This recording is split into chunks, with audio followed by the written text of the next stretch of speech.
Hi guys and welcome back. For this first video, we'll have a quick introduction on the API of the SDK, where you can find it, how you can use it when you're writing codes.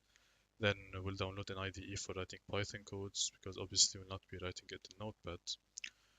I'll give you a few tips and shortcuts to make your life easier when using the IDE. And if we have some time left, then we'll write a small program that will allow us to control the motors of Vector, like get him to move, raise the arm, lower the arm, as well as the head. Okay, so first for the API, you can find it under the same page you used to follow the instruction for installing the SDK. I will put a link to the page in description anyway, so go to the link and under API reference, go to the API. And here you can find a list of all the classes along with all the functions that each class offers, and you can use these functions in order to communicate with the SDK and tell Vector to do whatever the hell you want him to do. For example, let's take a look at the robot class, AnkiVector robot. Sorry. You can think of this class as a representation of the robot itself. So the robot is made out of several components like the motor, the camera, the sensors, and so is this class. For example, let's take a look at the motors component, which is under the robot class component. And inside of it, you can find all the functions that you can use to control the motors, like the wheels, the lift, the head, and so on. We'll go back to this in a moment, maybe at the end of the video.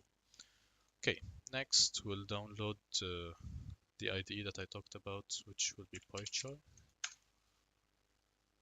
PyCharm is developed by JetBrains, which is the same company that develops IntelliJ. PyCharm is not free, the full edition, but you can download the community edition, which is totally free and open source. I've already done that, so let's go ahead and just install it.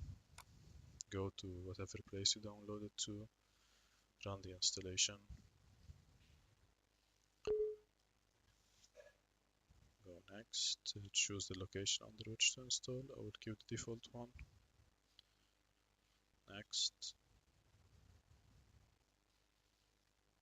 I will be using the 64-bit launcher, and I will create associations with any .py file. This means that any file ending with .py, which is the Python extension, whenever I open it, will be automatically opened with PyCharm. Install. Okay, so PyCharm finished installing. Let's go ahead and open it.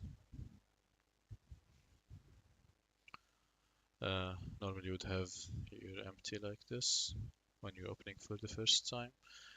So say I'm just gonna create an empty project so that you see how it looks like when it's first opened. This is how it looks like when you have an empty project inside PyCharm. This is not very interesting. Let's go ahead and open an actual Python file. I will be using the hello world that comes with the SDK. So go to AnkiVector SDK examples, go to tutorials, and double click the hello world file. You should already have this since you successfully installed the SDK and ran the hello world example. Now, first thing, you might get this warning message, no Python interpreter configured for the project. To solve it, just to go to configuration, configure the Python interpreter, click on the no interpreter.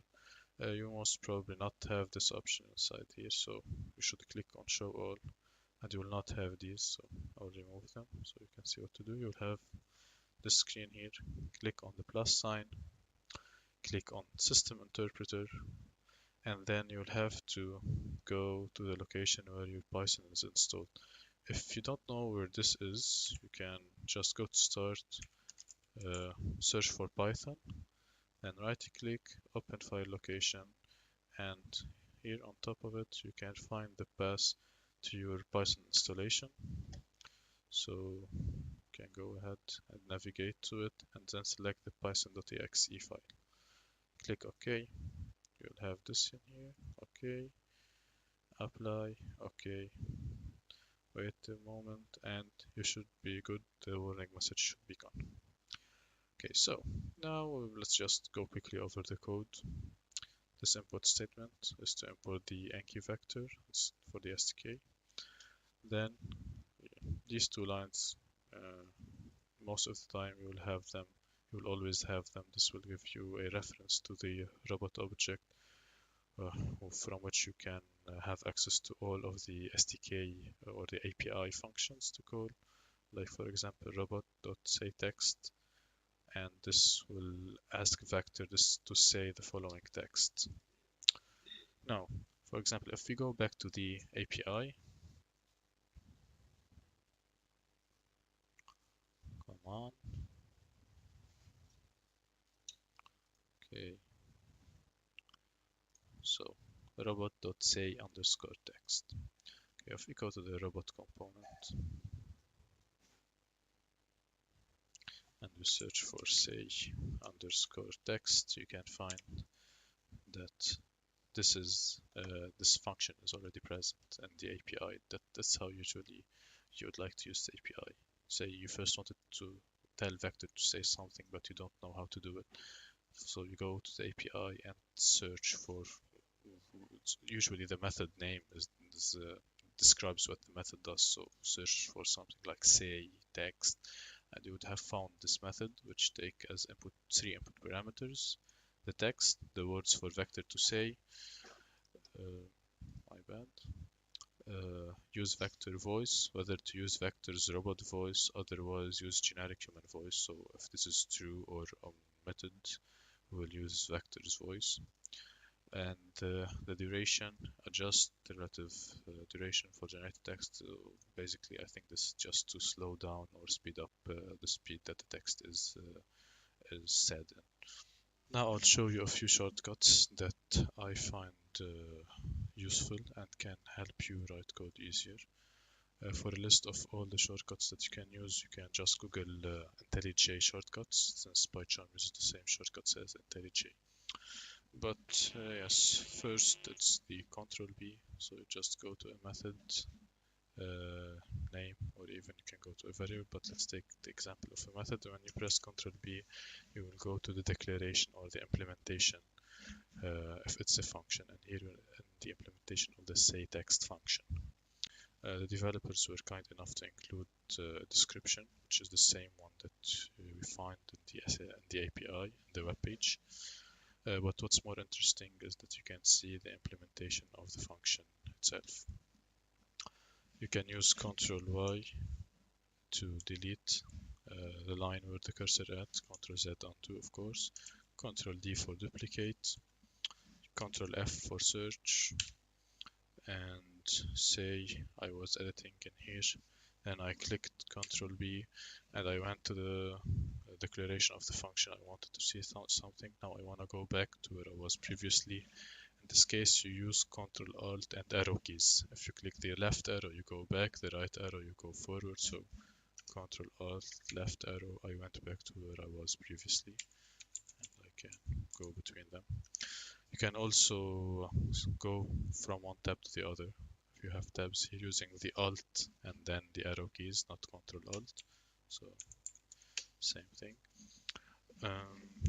What could be also a useful thing to have? Yes, okay, say I write math.cos, which is a cosine function. Now, for some reason, I have the math import. Okay, say I write math.cos and I have this error. By hovering the mouse over it, you can see the message, which is unresolved reference to math.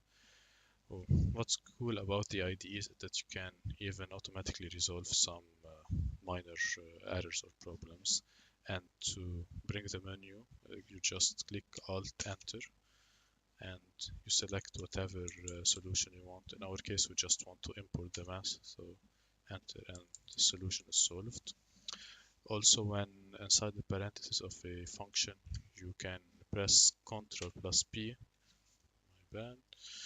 Ctrl P, and you will have a list of all the parameters that this function takes. In this case, it takes only one parameter, x, which is a float, so cosine of 90, and it will give us the cosine of 90. I think these are the most basic shortcuts, which are very useful. You might not find them life-changing for now, but once you start working with bigger and bigger projects, believe me, they will be very valuable. And this will be it for this video. In the next one, we'll write the program that we talked about and see if we can control the motors of Vector.